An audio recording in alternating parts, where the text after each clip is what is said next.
Assalamualaikum warahmatullahi wabarakatuh. Hamdan wa syukron lillah amma ba'du. Jamaah Pondok Pesantren Waqiah Indonesia, di kajian menjelang buka hari ini kita kembali mengingat ayat kutiba. Ada guyonan itu, ada kiai itu yang hafalannya adalah surat Al-Baqarah ayat 183 tentang perintah puasa. Kayaknya hafalannya cuma itu, maka disebut kiai kutiba. Kira-kira saya juga disebut kiai kutiba nanti. Ya ayyuhalladzina amanu kutiba alaikumusiyam kama kutiba alal ladzina min qablikum la'allakum tattaqun. Hei orang-orang yang beriman, diwajibkan atas kamu untuk berpuasa sebagaimana telah diwajibkan oleh orang-orang sebelum kamu, agar kamu mencapai derajat yang tertinggi di mata Allah Subhanahu wa Ta'ala, yaitu derajat muttaqin atau takwa. Inna akramakum indallahi atqakum. Orang yang mulia di sisi Allah Subhanahu wa Ta'ala adalah orang yang bertakwa. Dan orang yang bertakwa itu dapat jaminan selain apa yang diterangkan oleh kitab Kifayatul Atqiya, bahwa orang yang bertakwa itu, kalau orang yang mencari ilmu, akan mendapatkan ilmu laduni. Selain itu, kalau di Al-Quran, orang yang bertakwa itu akan mendapatkan beberapa hadiah. Selain surga, di dunia saja itu sudah mendapatkan hadiah. Wa may yattaqillaha yaj'al lahu makhrajan wa yarzuqhu min haitsu la yahtasib. Bahwa barang siapa yang bertakwa kepada Allah Subhanahu wa Ta'ala, Allah akan menjadikan orang yang bertakwa itu, akan memberi kepada orang yang bertakwa itu, yaitu makhraja, jalan keluar dari berbagai kesulitan hidup, kesulitan pikiran, kesulitan keluarga, kesulitan ekonomi, kesulitan mencari ilmu, kesulitan mencari jodoh, agar jomblonya tidak sampai lama-lama. Kemudian akan diberi rezeki yang tidak disangka-sangka oleh Allah Subhanahu wa Ta'ala.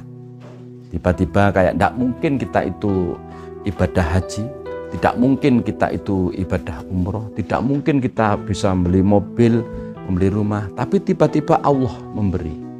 Termasuk mungkin ilmu dari Allah secara tiba-tiba. Namun kita harus ingat, di antara ciri-ciri orang yang akan diberi rezeki yang tidak disangka-sangka itu, selain disuruh sholat, selain disuruh selalu zikir kepada Allah, tetapi di surat Al-Imran 134 itu jelas. Di antaranya adalah alladzina yunfiquna fisyarra'i wad-dharra wal kadhiminal ghaidha wal 'afina 'anil nas. Yang pertama disuruh infak sedekah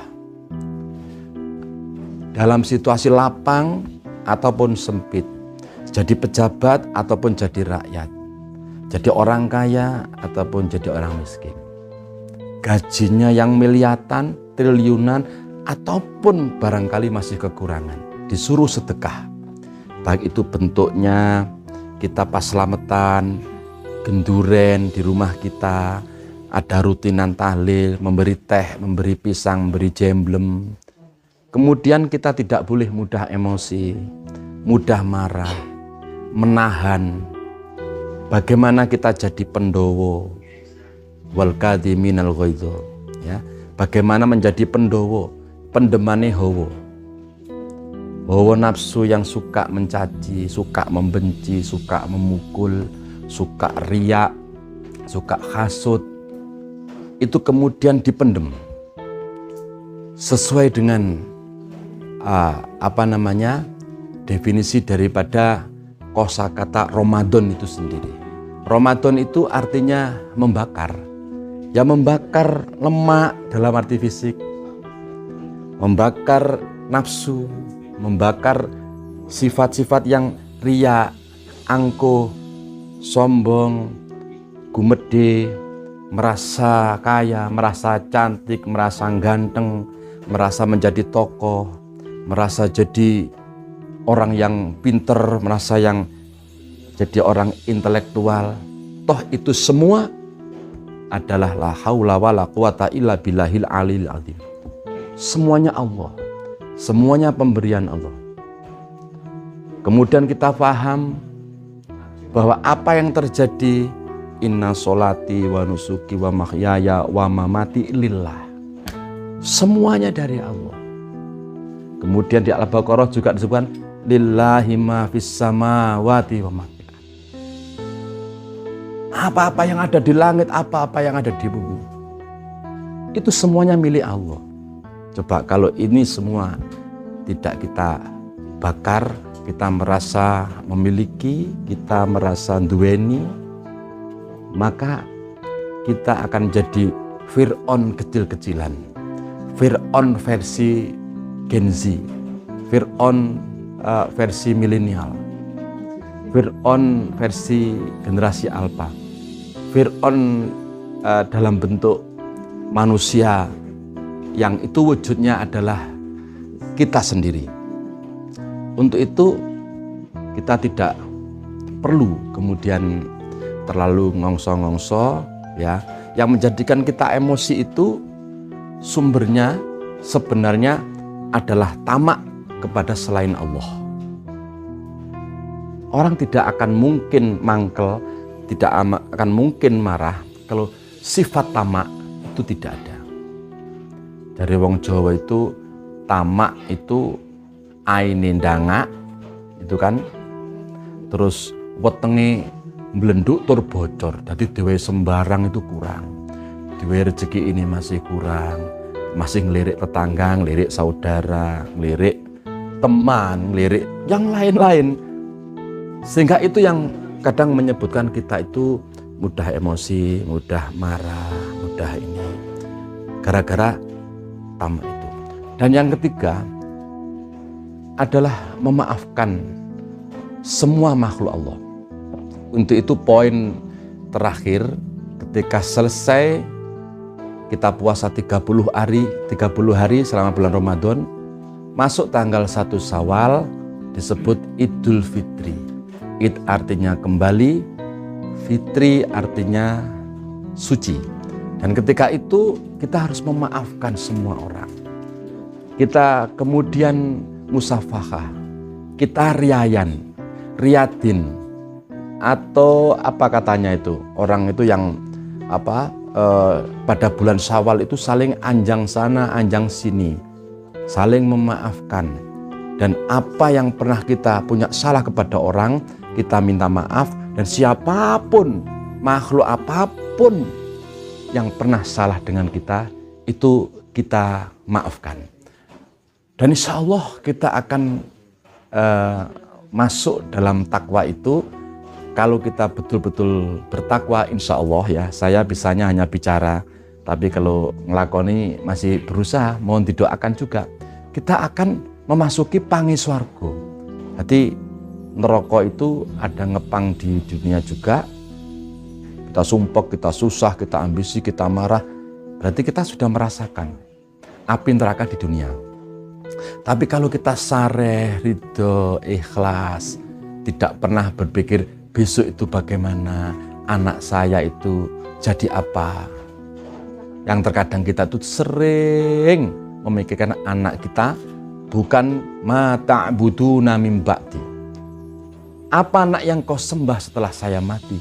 Tapi sekarang adalah ma ta'kuluna min ba'di, apa yang kau makan setelah saya mati. Jadi anaknya disediani ini. Itu justru ngarai sumpek, kemudian kita tomak kepada karir, tomak kepada harta, tomak kepada tetangga, tomak kepada saudara.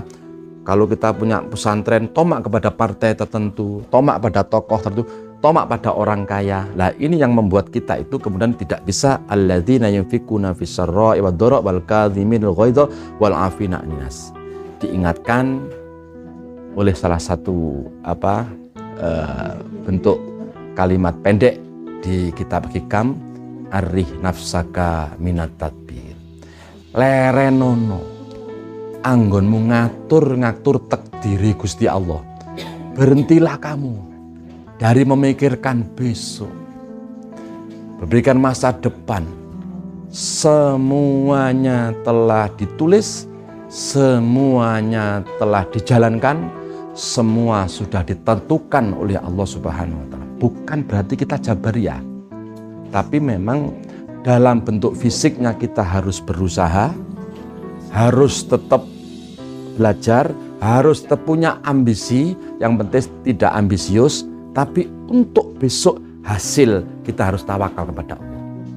Kita harus tidak boleh mengatur-ngatur takdir Allah. Kita tidak boleh kita itu mencandra, mikir-mikir, tulul amal tentang apa yang akan terjadi.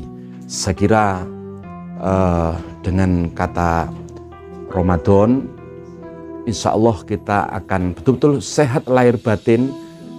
Kalau kita menjalankan, bisa sukses 30 hari itu kita menjalankan masuk madrasah Ramadan ini. Saya kira kita keluar itu akan sehat. Sehat ekonominya, sehat pikirannya, sehat hatinya, sehat jiwanya, sehat akalnya, sehat ruhnya, ekonominya, kehidupannya, sesuai dengan apa yang disampaikan oleh Kanjeng Nabi Muhammad Sallallahu Alaihi Wasallam. Sumu tasihu, berpuasalah kamu agar kamu sehat. Insya Allah sehat semuanya, karena kita telah mencapai derajat mutakin, derajat yang orang yang bertakwa, jaminan dunia, jaminan akhirat, jaminan akan diberi rezeki yang tidak disangka-sangka. Dan bahkan kalau kita yang mencari ilmu, sesuai tadi apa yang sampaikan di kitab Kifatul Adqiya, kita akan diberi hadiah ilmu laduni. Terima kasih, mudah-mudahan Pondok Pesantren Waqiah Indonesia yang diasuh oleh Kiai Zain Al-Nganjui ini tambah ngeremboko, kemudian berdiri kemana-mana. Semua muridnya, semua santrinya, semuanya bisa mendirikan pondok di seluruh antero Indonesia sesuai dengan namanya Waqiah Indonesia. Terima kasih. Wallahul hadi ila dinil Islam. Wassalamualaikum warahmatullahi wabarakatuh.